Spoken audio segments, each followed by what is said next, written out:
Welcome to the show, everyone. It's the Crypto Lark coming to you from New Zealand, bringing you this April 19th edition of what is happening in crypto.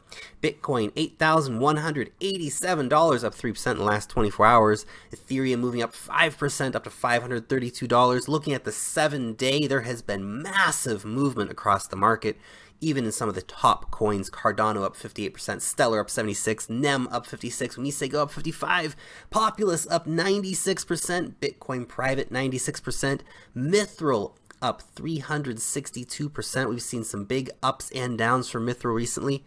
Basic Attention Token up 88%, Pundi X up 553%. Of course, we've just seen Pundi X rolling out 20,000 point of sale terminals. That is massive. All, of course, based on the NEM blockchain. And Smart Cash up 157%. Still a pretty cheap masternode, by the way. Into our first story of the day. NASA funds development of autonomous spacecraft that uses blockchain. That's pretty cool. They're making this for deep space exploration.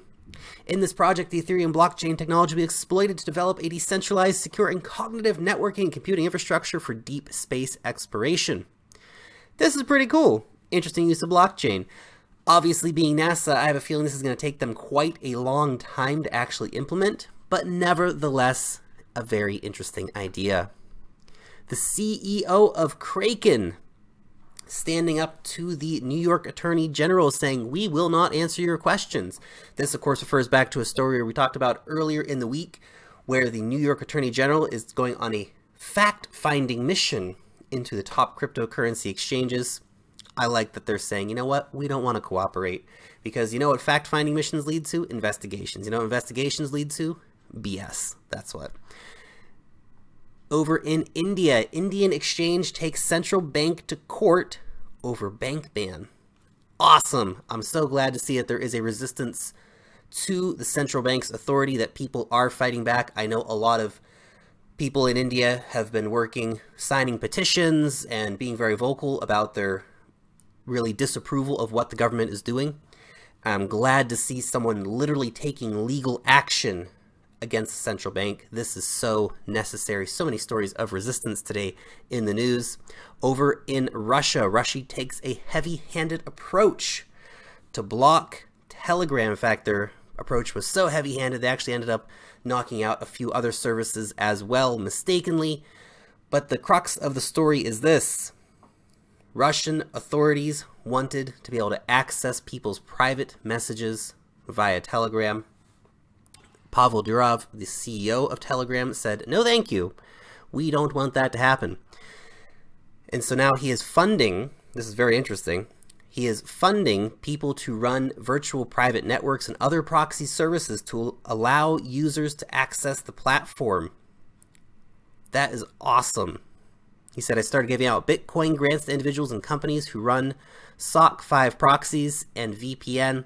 I'm happy to donate millions of dollars this year to this cause and hope that other people will.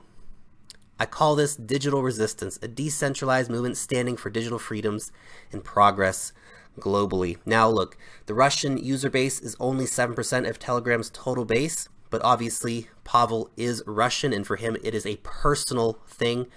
I'm super happy to see him taking this stance and to be standing up to centralized authorities who are trying to censor your access to free information. So my hat's off to you, Mr. Durov. In an apparent exit scam, CEO of German startup is over and out after a $50 million ICO, posting a picture of himself on Twitter at the airport and then drinking a beer on the beach somewhere. And this is what the website looks like now, and it's gone a South Park meme. Now, one of two things. This is either an idiotic exit scam, as he's giving all this proof of where he is and what he's doing, or this is a very bad taste publicity stunt. Either way, bad news. IBM and Salon Media pilot blockchain solution for digital ad transparency.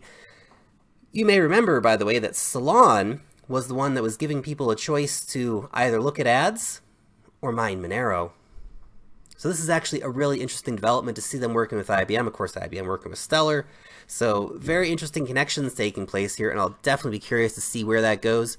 The ad market is broken. That is why we see so many different projects coming in trying to address how the ad market is working. This is a pretty high level project though, so I think we'll definitely see some results out of that over time. Ad blocking browser Brave signs Dow Jones Media Group as a partner. Nice. That is very cool. We just see the Brave browser and of course the basic attention token as a secondary, moving from strength to strength. The user base is continuing to grow. I think this is a great partnership for them to be getting. So that is a really positive move and definitely something that I think is going to add a lot of value to both of those groups. Roger Ver. This guy, he's still out there. He says, "Dear at Reddit, I heard that as of recently you were not a profitable company. I'll pay you $100,000 if you simply appoint a moderator to our Bitcoin who supports free speech."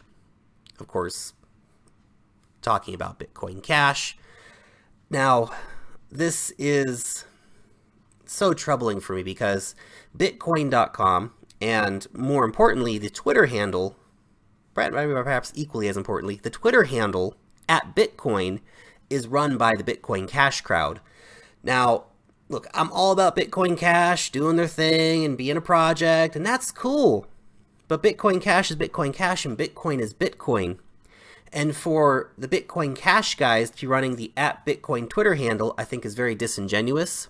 For Roger to be coming out doing this also seems very disingenuous. It seems that a lot of the value proposition currently for Bitcoin Cash is based on attacking Bitcoin, and I don't think that's the right message for them. If Bitcoin Cash wants to get their message across, I think it's much more positive doing things like the ETH BCH that they were doing, working on developing real technology, you know, bringing different tokenization methods, for example, to the Bitcoin Cash blockchain. That's what's going to move them forward. Continuing this struggle with the Bitcoin community, I think it only detracts from the message that Bitcoin Cash is trying to get across. On to our next story. ARK. ARK Ace's team has released a new updated target at ARK-based ICOs. Awesome. That'll be really, really great on seeing when we can see those really rolling out. Not long now, of course. Zencash will now be available on Ledger Nano S. Awesome. Awesome. Great news for Zencash, and of course another great reason to have a Ledger Nano S. We're going to be doing a charity giveaway, guys. I want your recommendations though. So I'm looking for something preferably ocean-based, you know, a shark charity or a manta ray charity or a coral reef charity, something like this. You guys let me know down in the comment section below. Give me some good suggestions. I'll look through the suggestions and choose one or two that I like and make some donations to them. You can join the conversation over here on Twitter or in the comment section down below here on YouTube. And finally, it is time to give away 5 $100 coupons for Bitmain. Let's see who the winners are going to be. 5 random winners up for today. Crony, that is one. Let's pick another one. Hey, Bitcoin Trader, nice. I'm excited to be giving him one. That guy is always a big supporter of the channel over on Twitter, so that's awesome. Who else do we got? Hey, Ixidar, nice. Got a coupon coming for you as well. Also a big supporter over on Twitter, so super stoked about that. Little Pump, that's awesome. That is 4. And the 5th one going to AJ. Congratulations to all the winner. 5 $100 Bitmain coupons will be coming to all those people, one each, of course. That is all from the Crypto Lark for today. Long live the blockchain, and peace out till next time.